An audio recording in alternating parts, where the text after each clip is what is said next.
어, 오늘 오신 분 환영합니다. 잘 오셨습니다. 예, 반갑습니다. 세상 사람들이 교회를 어떻게 볼까? 제가 요 한 11월 달에 이렇게 교회에서 주로 한 일은 우리 교회 마당에 전등이 원래는 이렇게 뭐랄까요? 마당을 비추는 은은한 조명등으로 설치가 되어 있었는데 그걸 제가 좀 밝은 등으로 바꿨습니다. 그러니까 이제 전기가 얼마만큼까지 허용되는지를 알아보고 주문해서 그렇게 등을 바꿔서 밤에 우리 교회 주변을 지나보시면 좀 환해졌어요. 근데 이 동네 자체는 좀 어둡고 가로등이 이렇게 많이 설치되어 있지 않지만 우리 교회를 그렇게 환하게 비추었습니다. 사람들이 보기에 교회는 어떤 모습일까? 여러분 세상 사람들이 교회를 어떻게 볼까요?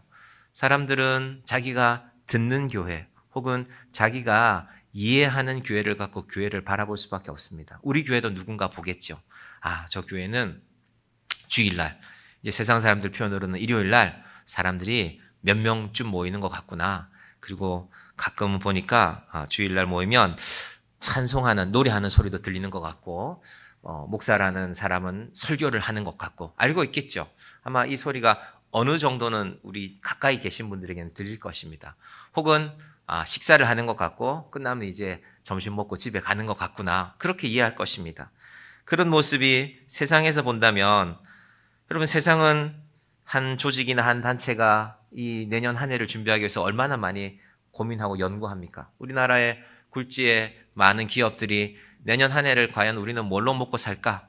제일 유명한 기업들도 내년 한 해에 우리 회사는 과연 어떻게 한 해를 살아갈까 하고 치열하게 준비하고 있는데 반해서 교회는 일주일에 한 번 모였다가 헤어지면 그게 전부인 것처럼 보입니다. 그런데 사실은 그렇지 않습니다.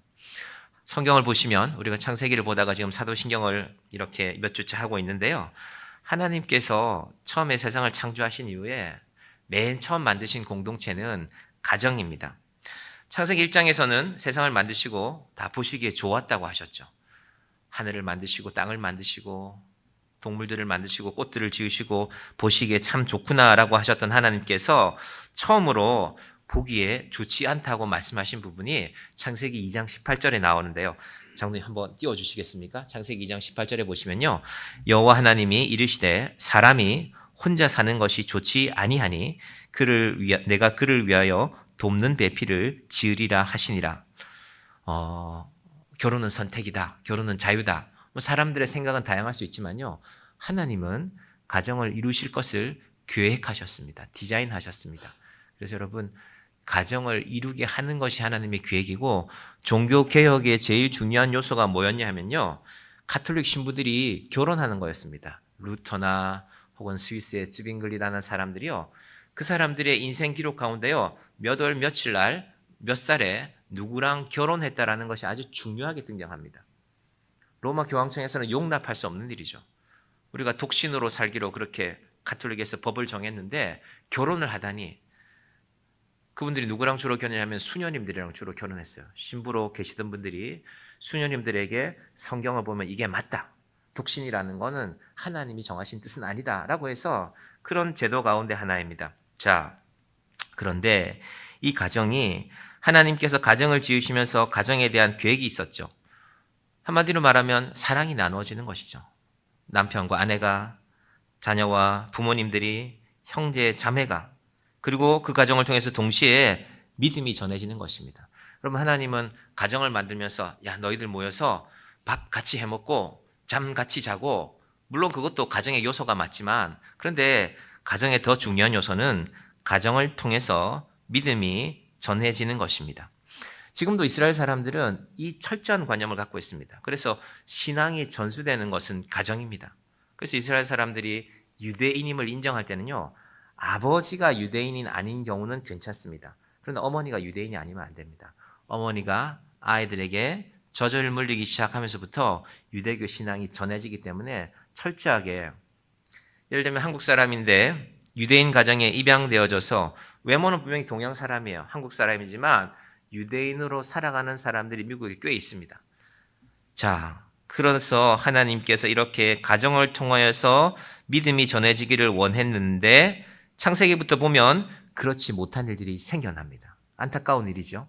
그래서 하나님께서 또 하나의 계획을 갖고 계셨습니다. 요즘 세상의 흔한 이야기로 투트랙이라는 이야기를 하는데 그것이 바로 교회인데 잘못 이해하면 교회는 예수님 때부터 시작된 것이 아닐까? 왜냐하면 마태복음 16장에 사도 베드로의 믿음을 보고 내가 그 너 믿음의 반석 위에 교회를 세우겠다. 그러면 그때 시작된 것 아닙니까? 그런데 에베소서를 기준으로 보면 이거 PPT에는 없는 말씀입니다. 에베소서를 기준으로 보면 교회는 그것보다 훨씬 더 역사가 깊습니다. 자, 에베소서 1장 3절 4절 말씀을 제가 보겠습니다. 들어보십시오. 찬송하리로다. 하나님 곧 몇 장 앞으로 넘기셔도 됩니다. 하나님 곧 우리 예수 그리스도의 아버지께서 그리스도 안에서 하늘에 속한 모든 신령한 복을 우리에게 주시되, 자, 그리스도 예수 안에서 신령한 복을 주시려고 준비하신 것이 있다는 것입니다. 1장 4절입니다. 에베소서 곧 창세 전에 그리스도 안에서 우리를 택하사 우리로 사랑 안에서 그 앞에 거룩하고 흠이 없게 하시려고. 우리는 원래 거룩한 존재가 아닌데, 우리는 원래 흠이 없는 존재가 아닌데 그리스도 예수의 사랑 안에서 우리를 거룩하고 흠이 없게 하시려고 하나님의 계획이죠. 1장 5절에는 그 기쁘신 뜻대로 우리를 예정하사. 이 종교개혁의 중요한 관점 중에 하나입니다.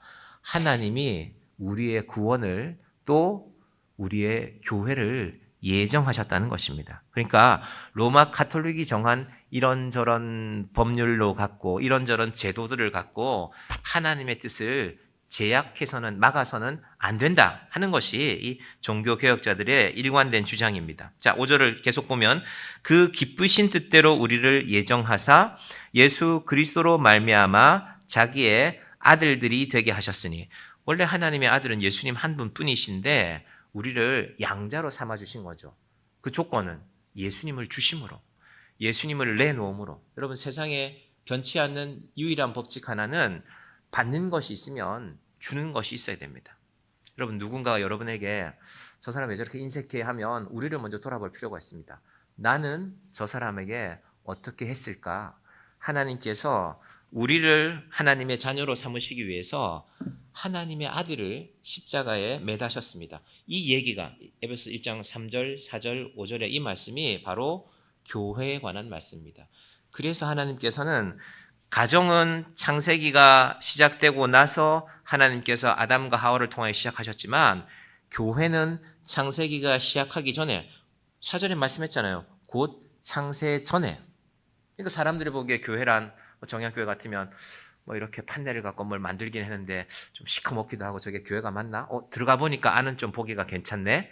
그 정도 수준의 교회가 아니라 교회가 역사가 100년이 되고 200년이 되고 300년이 된 교회들도 있지만 우리 교회 같으면 7년이지만 우리의 교회는 하나님께서 창세전에 그리스도 안에서, 이걸 우리로 해석해 보면 여러분이 태어나시고 지금까지 살아오시면서 내가 2024년쯤에는 혹은 2025년쯤에는 내가 남양주에 가서 진접해서 살리라. 여러분, 그거 인생 계획을 다 갖고 계신 분 아무도 없었잖아요. 여기서 우리가 만날 줄 아무도 몰랐죠. 하나님께서 예정하신다는 것은 그런 것까지가 포함되는 것입니다. 그래서 성경에서 가정과 더불어 제일 중요한 공동체는 바로 교회입니다. 오늘날 가정들이 많이 힘들죠. 여러 가지 이유로 힘듭니다. 경제적으로 힘들 수도 있고 또 가족 간에도 아픔이 있을 수 있고. 그래서 우리 가정을 위한 기도 제목들이 우리 각자에게 다 있습니다. 하지만 혹시 우리 가정에 이런저런 아픔이 있을지라도, 때로는 가정의 아픔이 많을지라도 하나님께서 교회를 통해서 영혼을 구원하는 일을 계속해 나가십니다. 목사들은 가정도 있고 또 교회도 있지요. 자기가 섬기는 교회도 있고 가정도 있지 않습니까?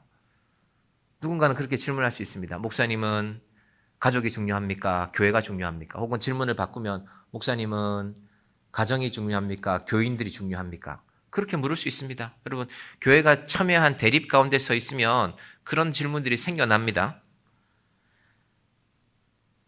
제가 대답하고 싶은 것은 저는 교회도 가정도 다 소중합니다. 그런데 교회와 가정이라는 문제를 놓고 정말로 깊은 선택을 하게 될 때는 목사는 교회를 선택하는 경우가 많습니다. 제가 지난 시간에도 말씀드렸지만 우리 가족들이 들으면 되게 서운하겠죠. 이 가족은 제 아내나 딸뿐 아니라 저희 어머니나 제 동생도 있거든요. 포함될 수 있습니다. 그렇게 교회를 지켜가는 것입니다. 근데 교회는 지난 시간에 우리는 교회를 믿습니다라는 사도신경의 고백이 있었는데 이 교회를 믿는다는 것은 첫 번째는 예수 그리스도 안에서 거룩하게 된 교회. 그래서 거룩한 공교회라고 했죠. 공교회라는 것은 교회가 이런저런 이름으로 흩어져 있는 것 같지만 하나님의 뜻 안에서는 교회는 하나라는 것입니다. 여러분, 이 교회에 대해서 오늘 또 하나의 믿음의 고백이 있는데 그것은 바로 성도의 교제를 믿습니다. 교제하면 우리가 뭐 식사를 같이 하고 커피 한 잔 마시고 뭐 그런 것을 교제라고 말할 수 있습니다. 그래서 우리 표현 가운데 교제라는 것은 남자와 여자가 이렇게 만나서 이성으로 데이트하는 것도 교제이기도 하죠. 그런데 우리 교제는 그 이전에 중요한 전제가 있습니다. 예수님 안에서입니다. 오늘 에베소서 본문이 그 얘기거든요. 그런데 먼저 우리 가톨릭의 이 사도신경을 한번 보기를 원하는데요. 잘 안 보이지만 장로님 한번 내려가 보시면요. 가톨릭 묵주하고 십자가, 요게 지금 글씨가 좀 흐리지만요. 여기에 우리가 말하는 성도의 교제를 믿습니다라는 부분을요. 가톨릭 사도신경에는 이렇게 번역해 놨습니다. 한번 보십시오. 거룩하고 보편된 교회와 모든 성인의 통공을 믿으며, 우리가 잘 모르는 말이죠. 성인이라는 말이 나왔고 통공이라는 말이 나왔습니다. 사도신경이 중요한 신앙 고백이라면 가톨릭에서도 우리 개혁교회에서도 제일 큰 차이는 저기서 납니다.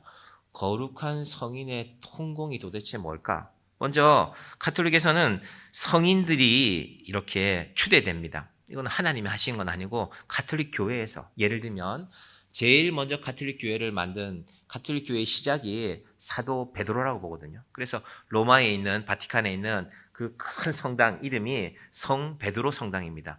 베드로가 로마에 와서 복음을 전하는 가운데 우리 가톨릭이 시작되었다는 것입니다. 그러니까 정통성이 있다는 거죠. 예수님의 첫 번째 제자인 베드로가 우리 가톨릭 교회의 시작이다라는 것이 이 로마 가톨릭 교회의 주장입니다. 그래서 베드로는 성인입니다. 신의 반열에 오를 만큼 성자의 반열에 오를 만한 사람이 베드로다. 거기서 우리나라를 예를 들면 우리나라에 많은 성인들이 있지만 100명이 넘는 분이 있는데, 예를 들면 우리나라 최초의 가톨릭 신부인 김대건 신부, 이분을 성인으로 여깁니다. 혹은 우리나라 이 남양주시가 다산 정약용이라는 사람이 저 양수리 반대편에 있는 조안 쪽이 고향인데 그 다산 정약용의 형이었던 정약전이라는 사람이 초대 가톨릭 신자였거든요. 1700년대에 정조시대에. 이분도 성인의 반열에 오릅니다. 그래서 간혹 예를 들면 남양주 사람이다. 정약전은 남양주 사람이네. 내가 이분의 성인의 통공을 빌어. 이분은 성인이기 때문에 하나님께서 이분의 기도는 특별하게 잘 들어주신다는 겁니다. 그래서 내가 기도할 때 성인 정약전의 통공을 빌어 하나님께 통하는 그분의 공로를 빌어서 내가 기도합니다. 이렇게 하면 됩니까? 안 됩니까? 성경에 맞지 않잖아요. 루터와 칼빈과 지빙글리가 성경에 없는 내용이다. 우리는 예수 그리스도의 이름으로 기도한다.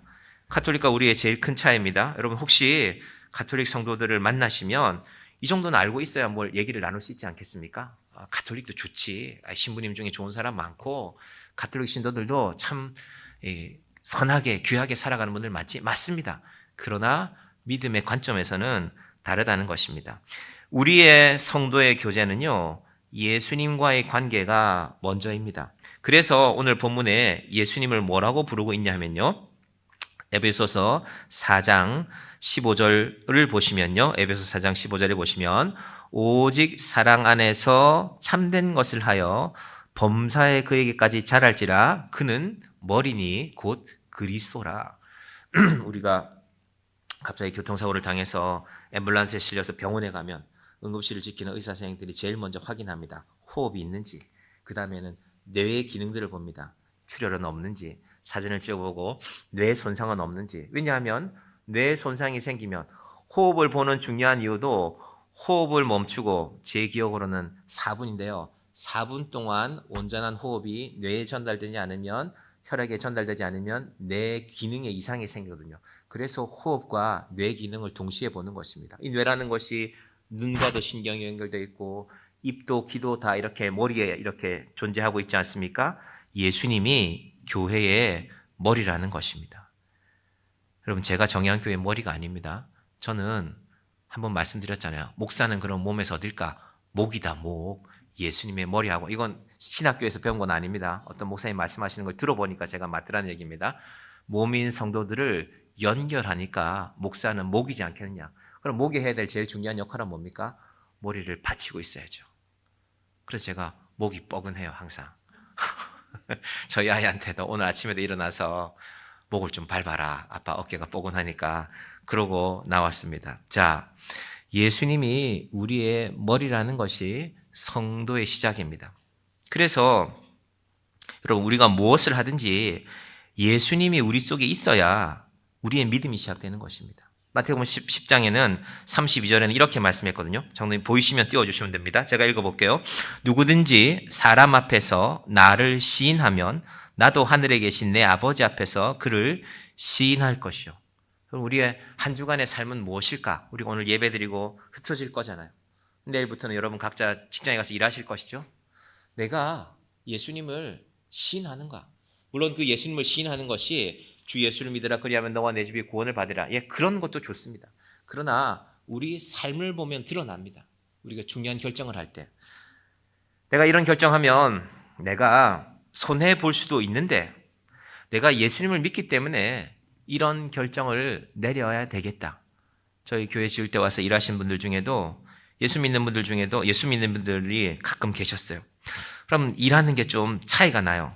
저분은 저만큼만 하고 가셔도 되는데 더 하고 계신 분들이 있어요.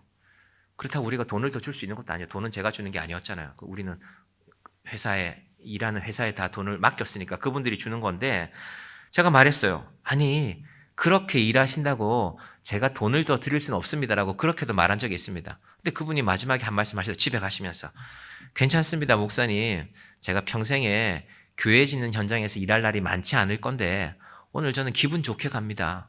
더 일하시고 더 수고하시고 더 땀 흘리시고 가시면서 야 이런 분들이 계시는구나. 그럼 그런 분들이 계시면 예수 믿는 사람들이 온전하게 세워지는 것입니다. 그게 바로 사람 앞에서 나를 시인하는 것입니다. 예수님 믿는데 똑같이 세상의 이익을 추구하는 것과 똑같이 가고 있으면 예수 믿어도 할 수 없구나. 더한 소리도 들죠. 예수 믿는 사람들이 더 하는구나. 예수 믿는 사람들이라고 말 안 하죠. 그때는 예수 믿는 것들이 더 하는구나. 여러분 이런 소리 우리가 절대 듣지 않기를 바랍니다. 예수 믿는 사람들은 그래서 세상에서 좀 손해보는 것 같은 사람들입니다. 내일 아침에 우리가 고린도후서 6장 말씀을 볼 텐데 무명한 것 같으나 그래서 유명한 자라고 했습니다. 여러분 세상에서 이름이 드러나려면 많이 갖고 있어야 되잖아요. 높은 자리에 있어야죠. 그래야 알아보죠. 아유 저분이구나. 저분이 시장님이래. 저분이 국회의원이래. 그럼 그런 분이 우리 교회에 있으면 좋겠죠. 그런 분 때문에 사람들이 우리 교회를 함부로 못할 수도 있겠죠. 그러나 교회의 본질은 그게 아니라는 것입니다. 그리스도를 우리의 머리로 삼고 그리스도에 연결되어 있는 것. 여러분 몸이 머리가 없으면 이런 상상을 해보십시다. 오른쪽에 위험한 물건이 있어요. 그래서 오른손이 그런데 치워야 되겠어요. 왼손이 하는 말이 그래 그건 네가 치워라. 나한테까지 피해가 오면 안 되니까 네가 알아서 해. 머리는 그게 아니라 스스로 판단해서 몸 전체를 위해서 수고하는 거죠. 위험한 물건이 날아오면 갑자기 아이가 서 있는데 옆에 공이 빠르게 날아오면 엄마나 아빠는 발을 갖다 밀어서 내 발이 아플지라도 그 일을 하는 것입니다. 그 모든 일을 머리 대신 예수님께서 주관하는 것이 바로 교회입니다. 자, 그러면 그 머리 대신 예수님 안에서 우리가 서로 연결되어져 있는 것입니다. 여러분, 그것이 교회입니다. 자, 신학교에서 이 교회론에 대해서 배우면 자주 인용되는 비유가 하나 있습니다. 이게 아마 교수님들이 미국에서 공부를 많이 하셔서 미국 얘기를 하시는지는 모르겠지만요. 장로님 사진 하나 띄워주시면요. 제 기억에 혹성 탈출 시리즈 중에 4번째 영화였던 것 같아요. 어떤 장면이 있냐면요. 자, 보십시오. 사진이 조금 흐리지만요. 큰 높은 나무 위에 원숭이가 하나 서 있습니다. 거의 사람 수준의 지능을 가진 원숭이들인데 이 원숭이들이 이 영화 배경은 이렇습니다. 미국의 이 샌프란시스코라는 도시에서 원숭이들을 갖고 실험하는 곳이 있었어요. 그래서 원숭이들이 자기 동료들이 자꾸 잡혀가서 실험당하고 수술당하고 몸이 상하고 하는 걸 참지 못해서 이제 원숭이들이 말하자면 반란을 일으키는 것입니다. 그 반란의 근거지가 바로 이 메타스퀘어 나무가 있는 숲입니다. 근데 실제로 미국에 가면 저런 숲이 있는데 저 나무에는 이상한 점이 하나 있습니다. 나무가 높이가 평균 60m라고 하는데 다 자란 나무들은 아파트 한 20층 높이거든요. 엄청난 나무죠. 우리 주변에는 아파트 20층만큼 자라는 나무는 잘 안 보이는 것 같아요. 소나무들 기껏 자라면 아마 아파트 한 5, 6층 이 정도 올라가는 것 같은데 그 높은 나무가 어떻게 서 있을까? 왜냐하면 이 땅의 지질이 단단한 안반층들이거든요. 나무 뿌리가 아무리 강해도 바위를 계속 뚫고 들어갈 수는 없잖아요. 그러니까 나무가 높이 자라려면은 뿌리가 깊이 든든하게 뿌리를 내려야 되는데 그래서 높은 나무들은 주변에 수십 미터씩 뿌리가 내려져 있거든요. 도대체 저 나무는 어떻게 서 있을까 하고 하나 둘 학자들이 연구하기 시작하니까 다음 사진 보여주시면요. 뿌리에 비밀이 있었습니다. 뿌리가 깊이는 들어가지 못해도 옆으로 뻗어가 있어요. 어떤 나무들은 저런 가지가 나무 뿌리 가지가 한 2,000개, 많은 것들은 7,000개 가까운 뿌리들이 옆에 있는 수많은 나무들과 연결되어 있는 겁니다. 바로 자기 옆에뿐 아니라 뻗어가고 뻗어가서 수십 그루의 나무들과 서로 연결되어 있으니까 저 태평양에서 불어오는 험한 바람 가운데서도 나무들이 살아남은 것입니다. 여러분 신앙생활을 곰곰이 생각해 보시면 그렇지 않습니까? 오늘 우리가 이 자리에서 예배드리고 앉아 있으니까 예배드릴 때만큼은 찬양하고 기도하고 우리 예수님 오신 날을 기다리니까 우리 마음이 편안하고 따뜻할 수 있지만 예배당 밖에만 나가면 여러분의 현실로 가면 신앙은 항상 험한 바람을 맞는 것 아닙니까? 여러분 세상에 만만한 일이 어디 있습니까? 거대한 세상의 흐름 속에서 보면 교회는 허술할 수밖에 없죠. 세상 사람들이 보기에 그렇다고 했지 않습니까? 저 사람들 일주일에 한 번 모여서 이게 좀 속된 얘기는 하지만 제가 어느 날 그런 얘기를 들었다 그랬잖아요. 어떤 분이 새롭게 개척된 교회를 가게 되는데 엘리베이터를 탔는데 지난번 우리 교회 있는 자리에서 이제 그 건물의 꼭대기에 있는 그게 건설회사 사무실이 있었거든요. 그게 올라가는 분들이 몇 마디 하는 거예요. 야, 4층에는 교회가 있네. 그러니까 거기는 원래 5층까지 엘리베이터가 안 가기 때문에 4층에서 내려서 올라가야 되는 자리였는데 그분들이 하는 말이 재미있었어요. 야, 교회는 일요일만 영업하는데 어떻게 월세를 내냐? 그 사람들이 교회를 그렇게 보는 거죠. 교회는 일요일만 나오니까 사람들이 그리고 일요일날 사람들이 주일날 헌금한다는 걸 들었으니까 그렇게 말하겠죠. 여러분 교회는 그렇게 허술하게 보입니다. 그런데 그 놀라운 교회가 2000년을 이어져 왔습니다. 예수님 이후로. 여러분 예수님 당시에 예수님을 핍박했던 로마 그 광대한 로마 제국은 사라져 버렸습니다. 지금 남아있는 이태리는 자기들은 로마의 후예라고 말하고 이태리 축구팀을 로마 군단이라고 이렇게 부르지만 사실은 그렇게 로마만큼 강한 힘을 갖지는 못했습니다. 심지어 트럼프 대통령이 들었으면 이태리가 지금 이 민주주의 진영의 7개 나라, 강한 나라라고 해서 G7이라고 거기 속해 있는데 한두 개는 좀 빼야 되겠다. 그 첫 번째 순위가 항상 거론되는 게 이태리입니다. 이태리가 별로 도움이 안 돼. 여러분 로마는 사라졌고 그 로마의 후예라고 말하는 이태리 사람들은 세계 선진국 클럽에서도 이제 쫓아내야 되겠다. 이태리 사람들 들으면 참 가슴 아픈 얘기겠지만 그런 상황 가운데서 그 로마 황제에게 핍박받았던 교회는 지금 대한민국 땅에 이렇게 교회가 많이 있잖아요. 그럼 그래서 하나님의 교회에 대해서 우리가 생각을 분명하게 해야 됩니다. 그런데 이 교회가 지난 2000년을 이어왔던 힘은 어디에 있을까? 혼자서 해왔다면 아무리 뛰어난 사람이라도 예를 들면 대한민국의 대통령이 예수를 믿는다 혼자서 대한민국의 국무총리가 예수를 믿는다 혼자서 교회는 여기까지 살아남을 수 없었습니다.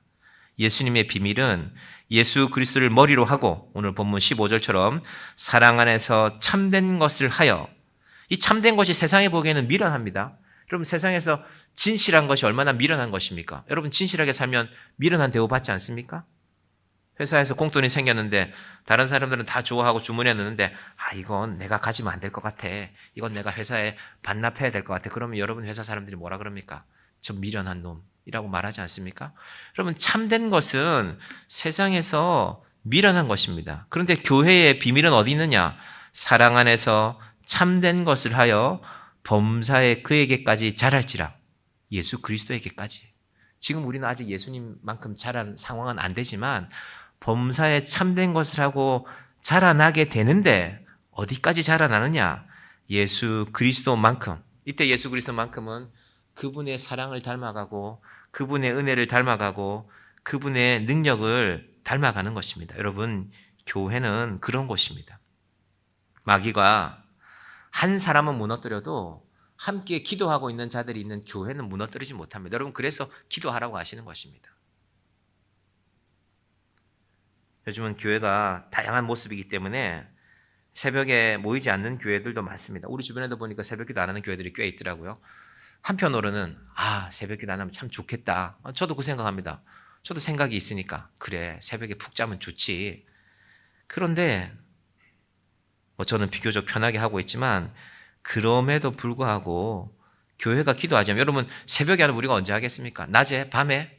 우리 마음대로 시간이 안 되잖아요. 밤에는 피곤하고 낮에는 시간이 없고. 그래서 어떤 목사님은 그럽니다. 서울에서 목하는 이렇게 많이 배우고 유식한 분들은 이거는 한국 교회만의 유산이다. 서양 교회는 그런 거 없다. 서양 교회 새벽기도 없습니다. 그런데 이 아무것도 없던 나라가, 이 전쟁으로 무너져 가던 나라가 그래도 새벽에 기도하는 사람들이라도 있어서 하나님이 우리나라를 이만큼 지키시는 것 아닐까요? 저는 그렇게 봅니다. 하나님께서 그렇게 교회를 기도를 통해서 연약하고 보잘것없지만 세상 사람들을 보기에는 어리석어 보이지만 그렇게 교회를 지켜가는 것입니다. 제가 그래서 내년 한 해 우리 교회를 생각하면서 한 말씀을 내년 달력 만들 때 이렇게 적어놨습니다. 로마서 12장 15절 말씀인데, 즐거워하는 자들과 함께 즐거워하고 우는 자들과 함께 울라. 여러분, 이게 교회입니다. 신앙생활을 깔끔하게 하려는 것이 이 시대입니다. 그래서 요즘 신방 잘 안 합니다. 신방 잘 안 하고 신방하기도 힘들고, 요즘 새로 짓는 아파트들은 막 2중 3중으로 경비를 하죠. 할아버지들이 관리실에 있는 것도 아니고 이제 젊은 사람들이 서 있어요. 다 노트북 같은 거 하나씩 들고 이렇게 오는 사람들 신원도 다 조사하고. 그래서 교회가 점점 세상의 모습과는, 이 세상에 교회가 발붙일 자리가 없어지는 것 같습니다. 그러나 교회가 되는 비결이 하나 있습니다. 즐거워하는 자들과 함께 즐거워하고, 먼저 우리 안에서, 그리고 세상을 향하여서, 그리고 우는 자들과 함께 울라고 말씀하셨습니다. 자, 두 가지 다 중요합니다. 여러분, 누군가 우는 자들이 있으면 함께 울 수 있는 분들이 되시기를 바랍니다. 너는 그렇게 힘들지만 난 아무런 문제 없어. 내 인생은 아무런 문제 없어. 그건 교회 아닙니다. 함께 우는 것보다 더 힘든 것이요, 함께 웃는 것 아닐까요? 저 사람 잘 되는데 나는 잘 안 되는데 좋아해 주는 거 쉽습니까? 쉽지 않죠. 전 배가 아픈데요. 우리 교회는 이렇게 잘 성도들이 안 느는데 저기는 저렇게 늘어났네. 왜 배가 안 아프겠습니까? 그러나 그 일을 기뻐해 줘야 제가 목사죠. 하나님의 교회니까. 하나님께서 우리 성도들에게 바로 이 믿음을 주시기를 바랍니다. 자, 그러면 우리가 교회를 바라보는 눈이 어떠해야 될까? 예수 그리스도를 머리로 우리가 몸된 지체로서 서로를 붙드는 것인데, 여러분, 내 몸이 한 곳 아프면, 내가 손이 아프면, 그래, 손아 너만 아파라. 왼손은 괜찮다. 오른손아 너만 아파라. 그런 몸이 어디 있습니까? 가시 하나 박히면 온몸이 아픈 것 아닙니까? 그것이 교회라는 것입니다. 자, 그런데 그 교회가 그러면 그 아픈 채로만 있는 것인가? 예수님께서 그렇게 말씀하지 않습니다. 사도 바울이 그렇게 말씀하지 않습니다. 16절을 한번 볼까요? 우리 에베소서 4장 16절. 자, 한번 봅니다. 그에게서 온몸이 각 마디를 통하여 도움을 받음으로 연결되고 결합되어 각 지체의 분량대로 역사하여 그 몸을 자라게 하며 사랑 안에서 스스로 세우느니라. 자, 요즘 우리 교회가 어떤 일들이 진행되는 걸 보면, 제가 일본에서 97년, 98년도에 교환 학생으로 있으면서 대학교 수업도 듣고 대학원 수업도 들으면서, 그때 제 목표는 이제 대학원에 가서 석사 따고 박사 따고 해서 대학 교수 한번 해보는 거였어요. 그때 이제 저희 교수님이 그렇게 추천해 주셔서 그 자리를 갔단 말입니다. 제가 다니던 학교에 환경대학이 만들어지는데, 환경공학과가 이제 그 자리에 교수를 충원해야 되는데 이 자대 출신이 있어야 되니까 그 자리를 추천해 주셔서 가서 열심히 공부했습니다. 근데 갔는데 제가 간 연구실에 직수 선배가 한 사람이 있었어요. 박사과정에 있는 사람이었는데, 더구나 그 사람은 제 고등학교 선배였어요. 그분이 토요일 아침마다 축구를 하니까 나오래요. 토요일 아침은 피곤한 시간이거든요. 그 연구실에 있는 사람들은 대체로 금요일 밤에 거의 새벽 1~2시까지 뭘 해야 돼요. 그 한 주간의 리포트들을 끝내고 이제 집에 가야 되는데, 그럼 잠잘 시간도 없는데 토요일이라도 푹 자야 되는데 토요일 아침에 7시까지 축구하러 나오래요. 가보니까 그 축구가 어떤 축구였냐면요. 그 대학교 공과대학에 32개 팀이 리그를 해요. 그 중에 한 팀이 한국 유학생 팀. 32경기를 1년에 해요. 우리가 1번이면 나머지 2번부터 32번까지 31개 팀과 매주 토요일 날 한 경기 내지 두 경기를 해서 그걸 리그로 해서 이제 우승팀을 정하고 막 그런 리그였어요. 그냥 학생들이 친목으로 하는 건데 어쨌든 명칭에는 공과대학 학장배 뭐가 걸려 있어요.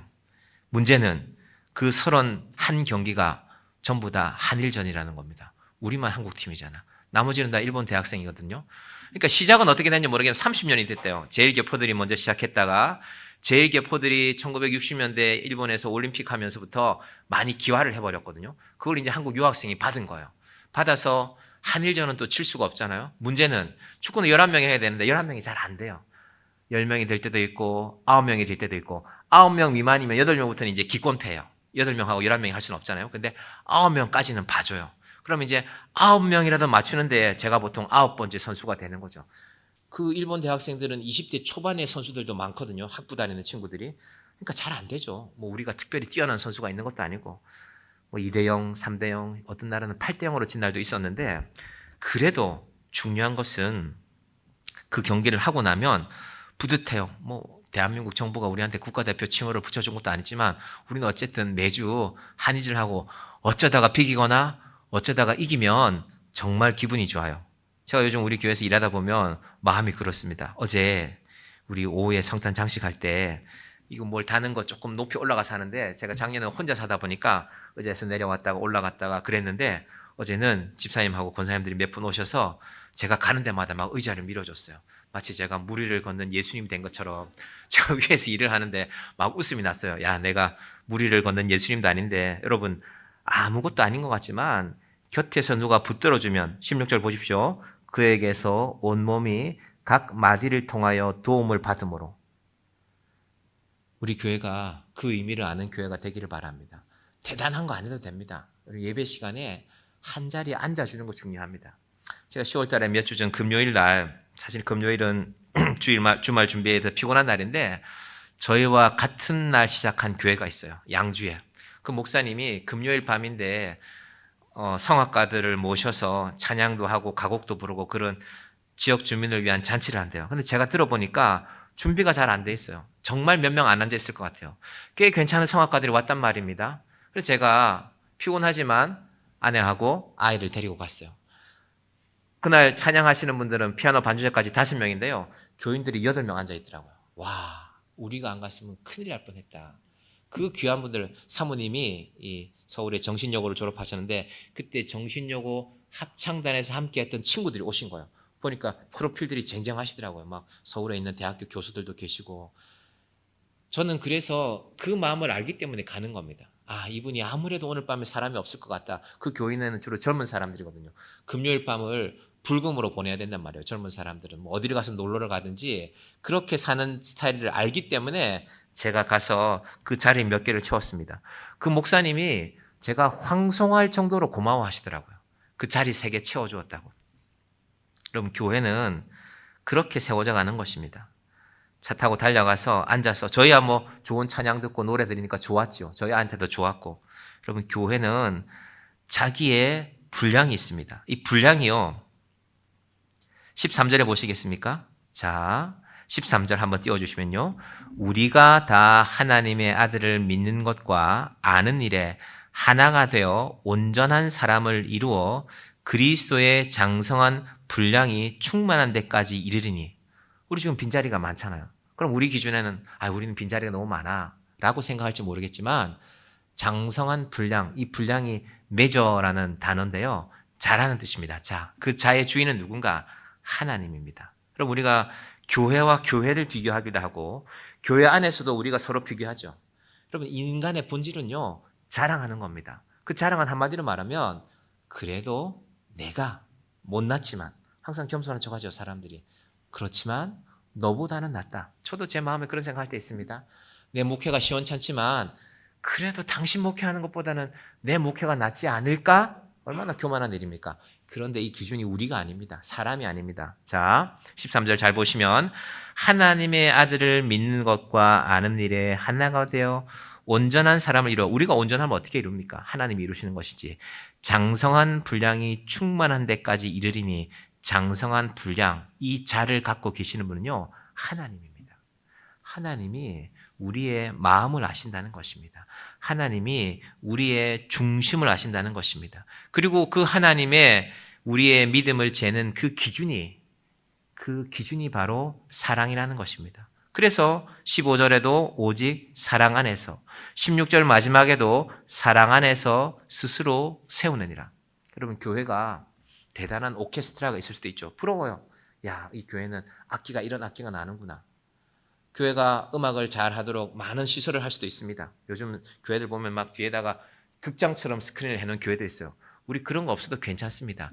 사랑이 없으면 아무 소용이 없기 때문입니다. 제가 정의한교회 목회를 끝내는 날이 있을 텐데 그때 과연 뭐가 남아야 될까? 그때 교회가 몇 명이 모일지는 모르죠, 저는. 대신에 제 후임에게 누군가에게 이 교회를 이렇게 그분이 목회할 수 있도록 저는 준비해 놓고 가야 될 텐데 사랑이 남았으면 좋겠습니다. 왜 교회들이 힘들까? 그렇게 좋은 시설들을 갖고 있는데 저렇게 많은 사람이 모여 있는데 사랑이 없으면 이 모든 것들은 아무런 의미가 없다고. 그래서 사도 바울이 고린도전서에도 계속해서 고린도 교회에게 강조하는 것이 사랑입니다. 그리고 그 사랑 안에서 스스로 세우느니라. 우리 교회 안에는, 우리 노회 안에는요, 자립위원회라는 게 있어요. 자립위원회. 동반성장위원회라는 데도 있고, 교회 자립위원회. 교회가 세워져서 자립하는 것이 쉽지 않거든요.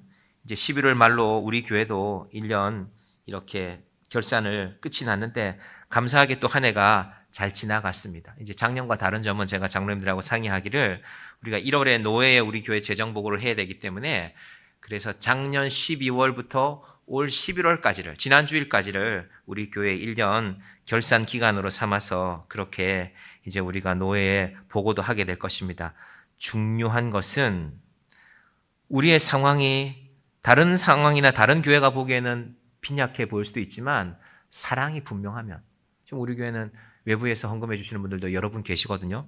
사랑이 분명하면 그분들도 결국 사랑 아닙니까? 하나님, 우리가 이런 사랑을 입은 것이 너무 감사한데 사랑은 항상 두 가지 기준이 필요합니다. 내가 받은 사랑이 있으면 내가 주는 사랑이 있어야죠. 왜 사랑이 힘듭니까? 우리의 기준에는 항상 내가 받은 게 부족하다고 생각하잖아요. 내가 준 것에 비해서. 그게 사랑이 안 되는 이유 아닙니까? 그런데 우리가 어떤 사랑을 받았을까? 자, 요한복음 3장 16절. 오늘 말씀이 말하는 도대체 그 하나님의 사랑의 기준, 예수님의 사랑의 기준은 뭘까? 요한복음 3장 16절 같이 봅니다. 하나님이 세상을 이처럼 사랑하사 독생자를 주셨으니 이는 그를 믿는 자마다 멸망하지 않고 영생을 얻게 하려 하심이라. 하나님의 사랑의 기준이 뭡니까? 다 주는 겁니다. 다 주는 거. 우리는 어떻게 사랑합니까? 그래, 네가 나한테 요만큼 줬으니까 나도 요만큼 줄게. 근데 그 사람이 나한테 준 요만큼과 내가 그 사람에게 준 요만큼이 서로 다르죠?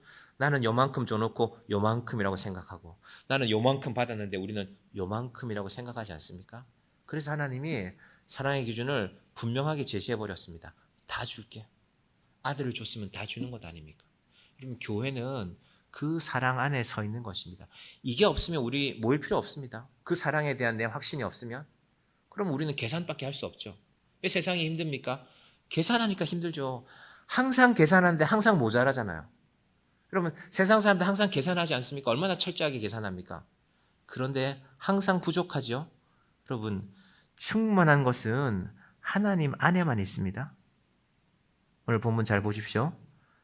13절, 우리가 다 하나님의 아들을 믿는 것과 아는 일에 하나가 되어 온전한 사람을 이루어 그리스도의 장성한 분량이 충만한 데까지 이르리니.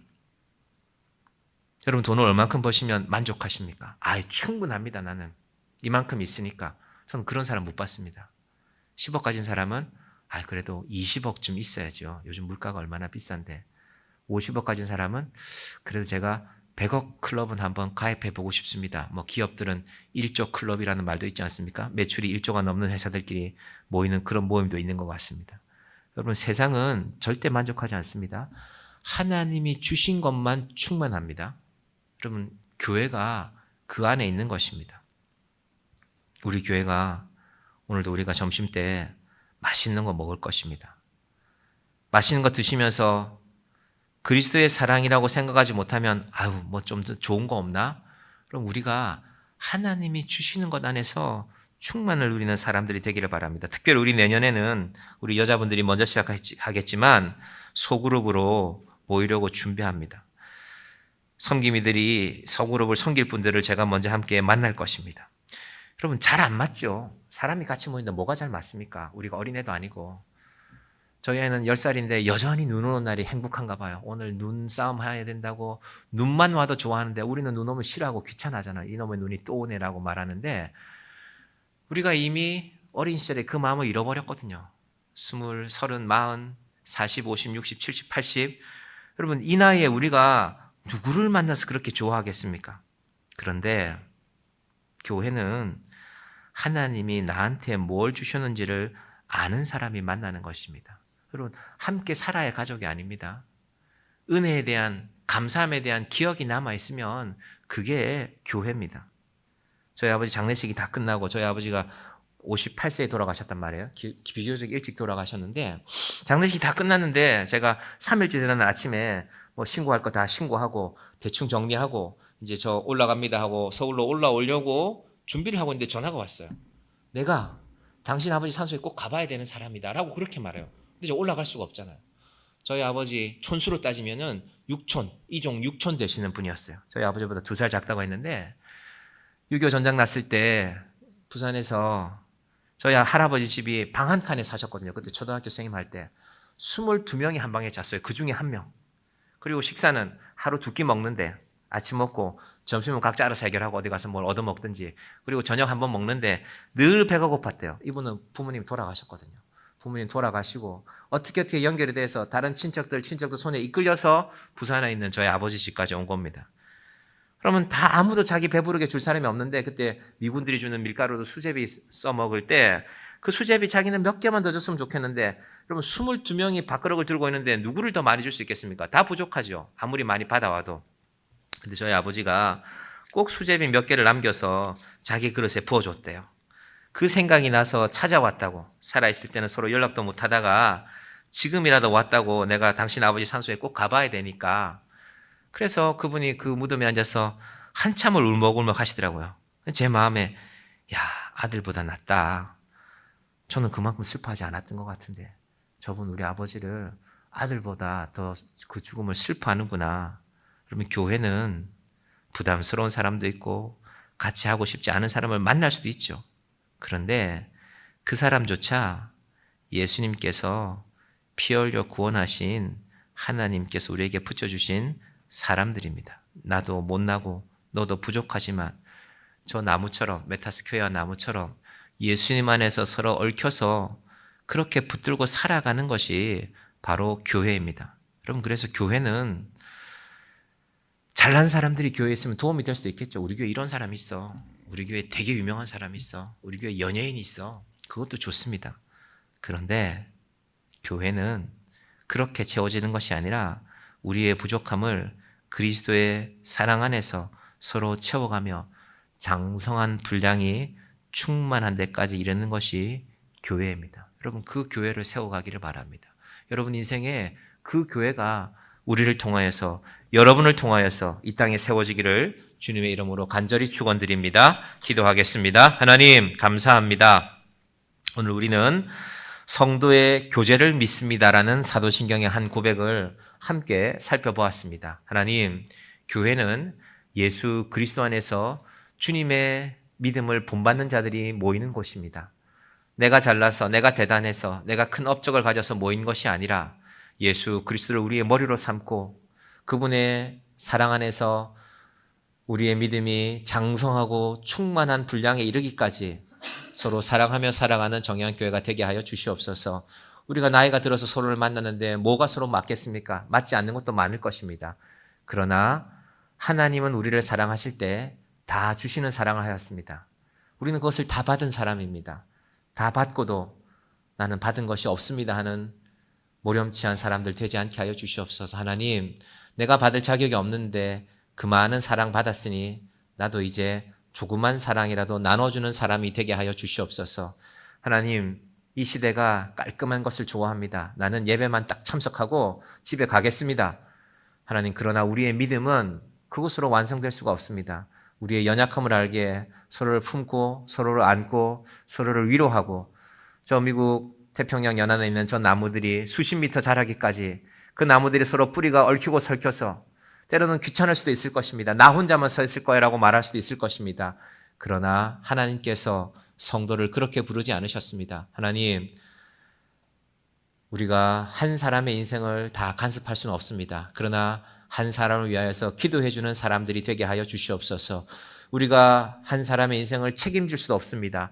그러나 그의 인생을 바라보며 함께 곁에서 위로해 주는 사람으로 함께 살아가는 교회가 되게 하여 주시옵소서. 아버지 하나님, 그 교회가 2000년을 흘러 이 땅에 세워져 있습니다. 하나님, 정의한 교회가 우리의 짧은 역사가 그리스도의 사랑 안에서 장성한 분량 충만한 데까지 자라나는 교회가 될 수 있도록 주님 도와 주시옵소서. 예수님의 이름으로 기도드립니다. 아멘.